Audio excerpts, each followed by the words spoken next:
Hello, Reverend Pete Gordon here again.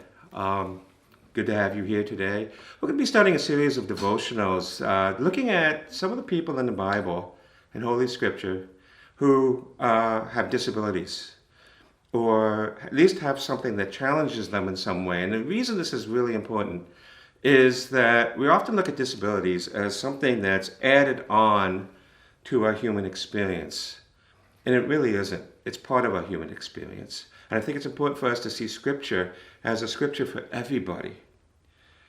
And not just look at Scripture in terms of people with disabilities, but to see Scripture as for everybody, and everybody has disabilities of some kind, or at least they will be at some point.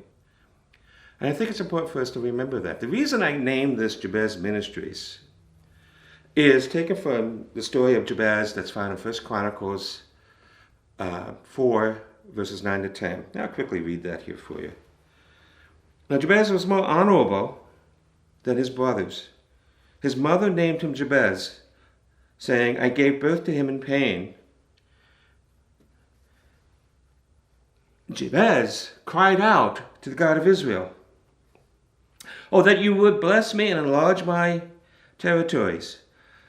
Let your hand be with me and keep me from harm, so that I would be free from pain. And God granted his request. Now, why is that important? Well, simply because if you look closely at these two verses are packed with I could spend forever doing a devotional on this, but when I was younger, I listened to a rabbi once speak about this verse. And he saw this verse as more of a lament.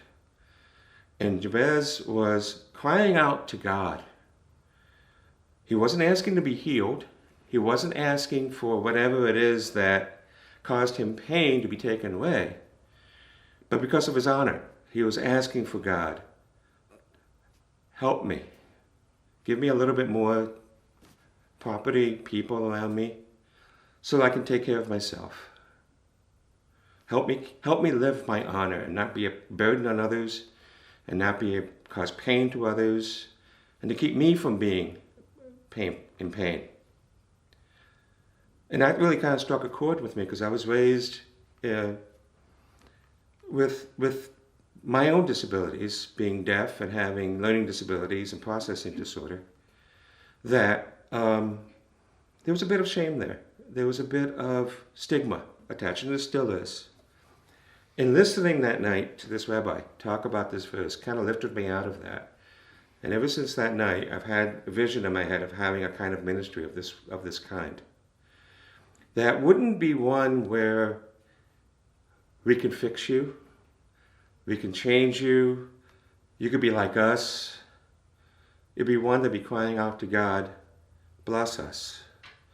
Have us use our gifts. Have us be faithful disciples to you. Have us remember you, the God of Israel.